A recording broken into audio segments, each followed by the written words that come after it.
అందరూ అభిమానించే డీజే న్యూస్‌కి స్వాగతం. మరిన్ని వార్తా విశేషాల కోసం డీజే న్యూస్ లైక్ చేయండి, షేర్ చేయండి, సబ్స్క్రైబ్ చేయండి.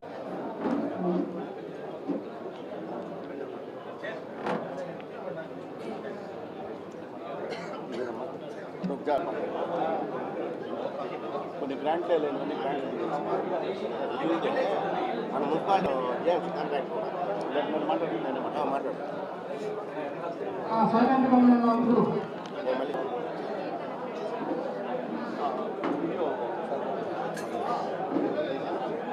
మిత్రులందరికీ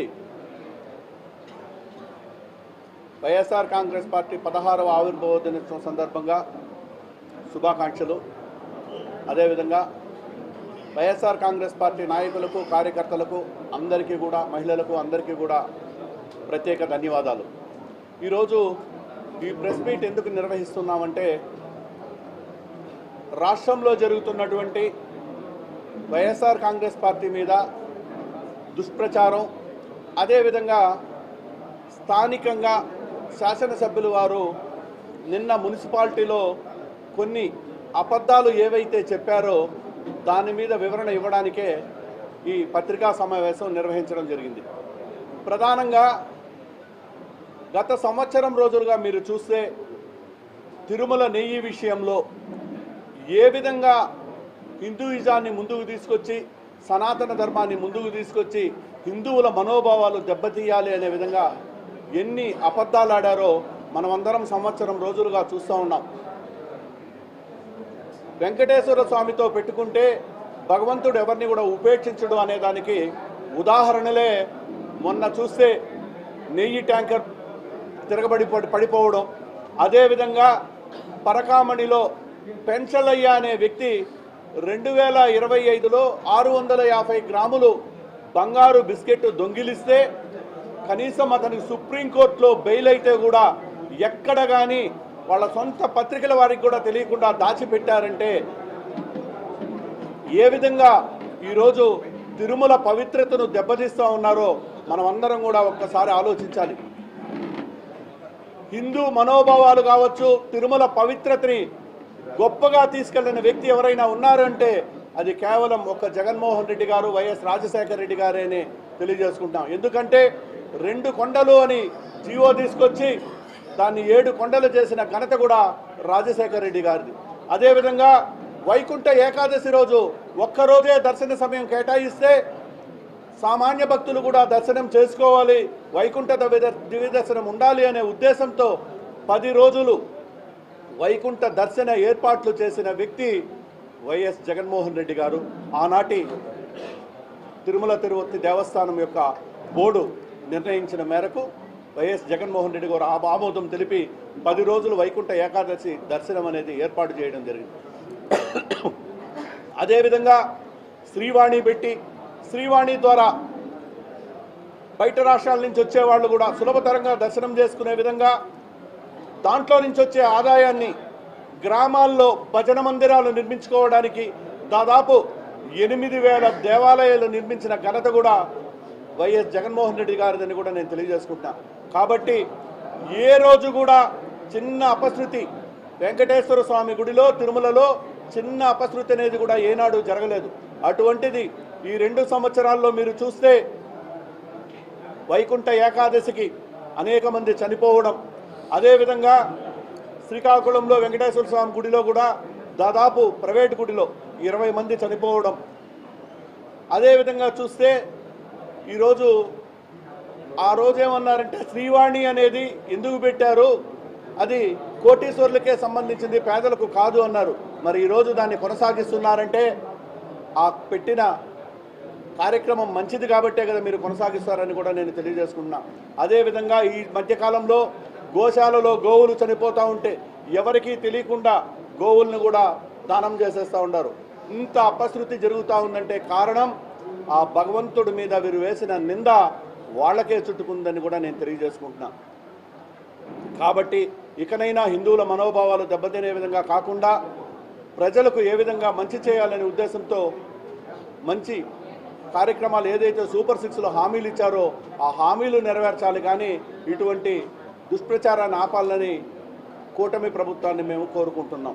ఇకపోతే నిన్న మున్సిపాలిటీ ఎన్నికైనటువంటి కార్పొరేటర్లు, మేయర్లు, డిప్యూటీ మేయర్లు పదవీ కాలం 5 సంవత్సరాలు పూర్తయిన సందర్భంగా మున్సిపాలిటీలో వీడ్కోలు సభ ఏర్పాటు చేయడం జరిగింది. ఆ వీడ్కోలు సభలో మంచి సాంప్రదాయమే, అందరికీ బట్టలు ఇవ్వడం మున్సిపాలిటీ బడ్జెట్లో ఇవన్నీ మంచి సాంప్రదాయమే. కాకపోతే ఏదైనా కానీ మనం చేసింది మనం చెప్పుకోవాలి, కానీ ఇంకొకరు చేసింది మనం చెప్పుకోవడం అంటే దాన్నే మన నాయకుడు చెప్పేది క్రెడిట్ చోరీ అని.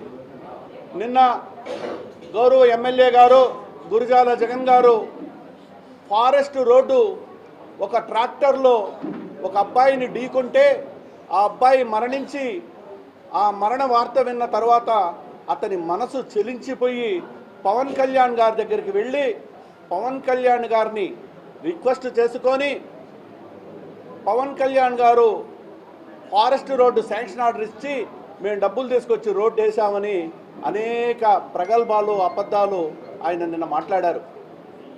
అయ్యా గురజాల జగన్ గారు, మీకు నేనేదో క్యాజువల్గా మాట పూర్తిగా చెప్పడం కాదు, దీనికి టెక్నికల్ శాంక్షన్ ఆర్డర్ ఇచ్చింది వైఎస్ఆర్ కాంగ్రెస్ పార్టీ 2023 11వ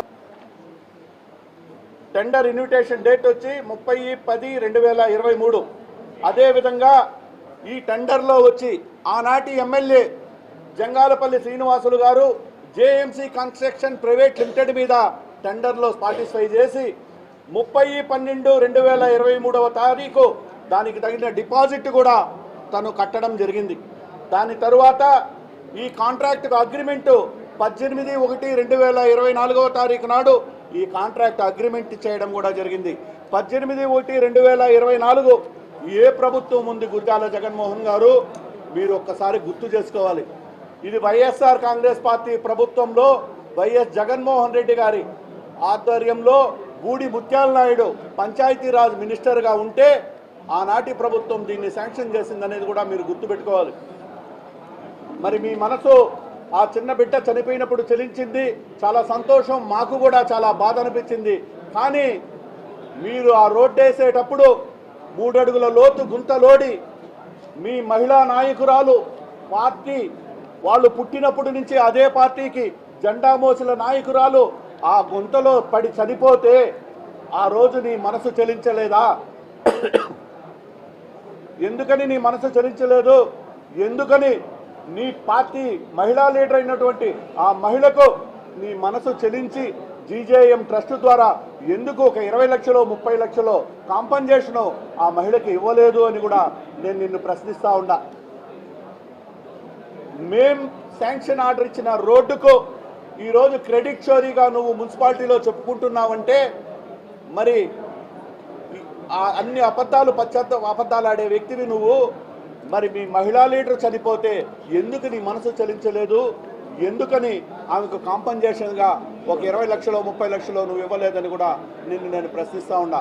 అదేవిధంగా మా ప్రభుత్వం రన్నింగ్లో ఉండేటప్పుడు మా నాయకుడు, మా పంచాయతీ ప్రెసిడెంట్ గుడిపాల మండలంలో చనిపోతే వెంటనే మేము వెళ్ళి 10 లక్షల రూపాయల ఆర్థిక సాయం అందించి వాళ్ళ పిల్లల చదువులకు అయ్యే ఖర్చులు కూడా మేము భరిస్తానన్నాం.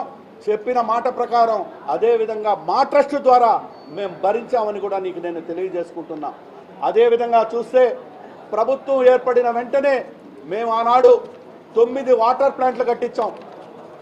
మా సొంత నిధులతో 9 మినరల్ వాటర్ ప్లాంట్లు కట్టిస్తే వెంటనే వెళ్ళి దానికి పసుపు రంగులేసి నీ ఫోటో, చంద్రబాబు నాయుడు గారి ఫోటోలు వేసుకునేసి మీరు ప్రారంభించలేదా?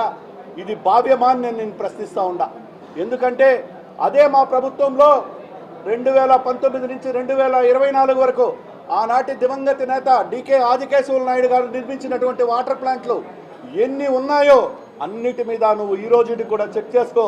ఎక్కడైనా కానీ మేము రంగులు పూసి మా పార్టీ నాయకులు ఫోటోలు వేసుకుంటే ఎక్కడైనా చూపించని కూడా నేను నీకు తెలియజేస్తున్నా. ఎందుకంటే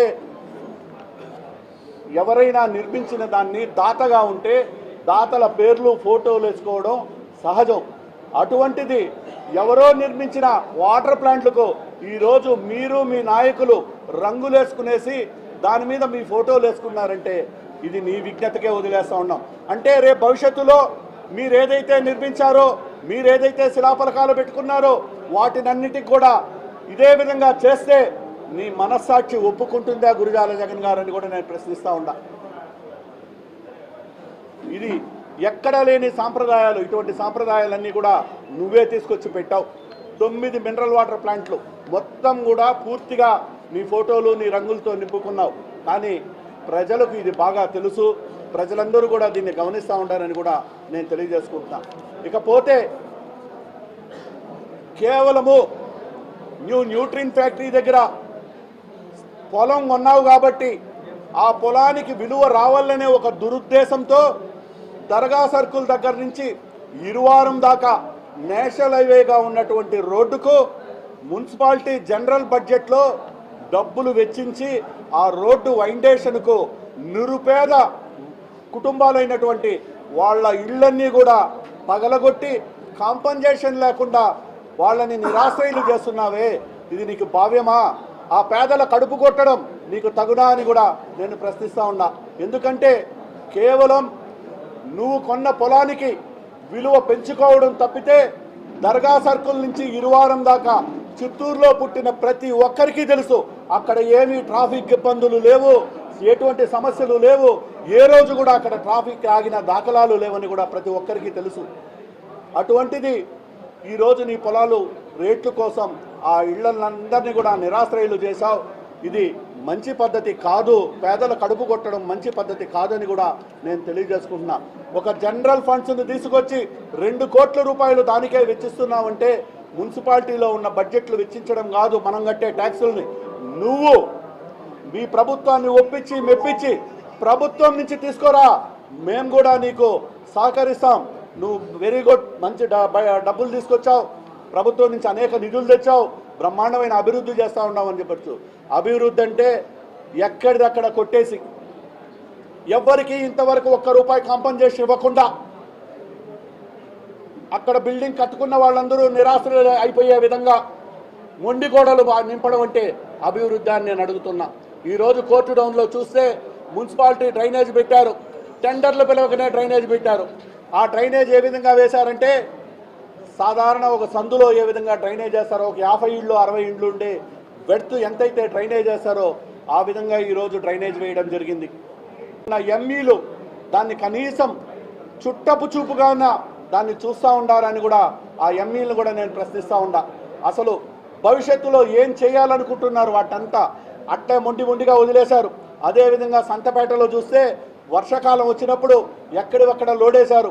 దాదాపు 3 మాసాలు దారి లేకుండా పాములు పురుగుల్లో ఆ చుట్టుపక్కల ఇళ్ళోళ్ళందరూ కూడా భయభ్రాంతులకు గురైనారు. మొత్తం ఎక్కడిదక్కడ లోడేసి ఈ రోజుకి కూడా ఇబ్బంది పాలవుతూ ఉన్నారు. దీన్ని అభివృద్ధి అంటారా అని నేను అడుగుతున్నా. ఇట్లా చెప్పుకుంటా పోతే ప్రతి ఒక్కటి అవినీతి తప్పితే అభివృద్ధి అనేది ఎక్కడా జరగలేదు. ఎందుకంటే ఎక్కడ చూసినా దోపిడీ. కట్టమంచి చెరువులో నీళ్ళు వచ్చింది, దాన్ని ఎన్జిటీలో కేసు వేశారు, చెరువులో మన్ను ఎత్తుతూ ఉంటారు. ఎందుకంటే అభివృద్ధి అడ్డుకుంటున్నాడు విజయానంద రెడ్డి అంటారు. మరి ఈరోజు కాజూరు చెరువులో నుంచి రోజుకు 300 ట్రాక్టర్లలో ఇసుక గ్రావెల్ మట్టి తరలించుకొని పోతూ ఉన్నారు. అదేవిధంగా చూస్తే కొట్రకోన గంగానెల్లూరు బార్డర్ కాన్స్టిట్యున్సీ కొట్రకోన లక్ష్మీరెడ్డిపల్లి దగ్గర టిప్పర్లు పెట్టి ఏకంగా మీ పొలాలకంతా గుట్టలు ఖాళీ చేసేసి గ్రావెల్ దోలుతున్నారు. దీన్ని అభివృద్ధి అంటారా అని నేను అడుగుతున్నా. అదేవిధంగా చూస్తే మీకు సిమెంట్ మిక్సింగ్ ప్లాంట్ ఉంటే ఆ ప్లాంట్కి దొడ్డిపల్లిలోని శ్మశాన వాటి దగ్గర 40 సంవత్సరాల ముందు ఆపేసినటువంటి ఇసుక మేటలన్నీ కూడా ఈరోజు లోడి మీ సిమెంట్ ప్లాంట్కు తరలిస్తూ ఉండావే, దీన్ని అభివృద్ధి అంటారా అని నేను అడుగుతున్నా. ఎన్ఆర్పేట ఏరియాలో నుంచి రోజుకు 30 టిప్పర్ల శాండ్ని చెన్నైకి తరలిస్తూ ఉండారే, దీన్ని అభివృద్ధి అంటారా అని నేను ప్రశ్నిస్తూ ఉన్నా. అంటే అభివృద్ధి అంటే నీ ఉద్దేశంలో ఇటువంటి దోపిడీని అభివృద్ధి అంటారా అనేది కూడా మాకు సందేహం ఎత్తుతూ ఉంది. కాబట్టి వీటినన్నిటిని అభివృద్ధి అనరు. గట్టిగా ఎవరినైనా ప్రశ్నిస్తే మాట్లాడితే మా నాయకులు ఎవరైనా అడిగితే గట్టిగా పిత్తి పక్కనోడి కన్నా వాసన వస్తే కూడా కేసు అంటావు. మీ ఇన్స్పెక్టర్లు నీకు సలాం కొట్టే వాళ్ళ దగ్గర వెంటనే కేసులు ఫైల్ చేస్తావు. నేను వాళ్ళకు కూడా చెప్తా ఉన్నా, అయ్యా న్యాయబద్ధంగా ఎవరైనా తప్పు చేస్తుంటే కేసులు పెట్టండి, తప్పు లేదు. కానీ ఇటువంటి అన్యాయమైన కేసులు పెట్టి పేదలను ఇబ్బంది పాలు చేయొద్దండి అని కూడా వాళ్ళను కూడా నేను విన్నవించుకుంటా ఉన్నాను. కాబట్టి ఇకనైనా ప్రజలకు ఏదైతే హామీలు ఇచ్చారో సూపర్ 6లో భాగంగా ఒక్క పెన్షన్ తప్పితే మీరు చేసిన హామీలు చెప్పిన హామీల్లో ఏ ఒక్కటి కూడా నెరవేర్చలేదు అని కూడా నేను తెలియజేస్తా ఉన్నా. అదేవిధంగా ఈ 2 సంవత్సరాల్లో ఎంతమంది విడోలు లేరు, ఎంతమంది 60 సంవత్సరాలు దాటిన వారు లేరు, ఏ ఒక్కరికి కూడా ఈ పొద్దుటి వరకు ఒక కొత్త పెన్షన్ అనేది ఇవ్వలేదు అంటే మీ దృష్టిలో ఇది అభివృద్ధి లాగా ఉందేమో నాకైతే సందేహంగా ఉంది గురజాల జగన్ గారు. కాబట్టి ఇక మీదైనా అభివృద్ధి అంటే ఏమనేది ఎవరినైనా అడిగి తెలుసుకొని దాని మీద కనుక్కొని మీరు మాట్లాడితే బాగుంటుందని కూడా నేను తెలియజేసుకుంటున్నా.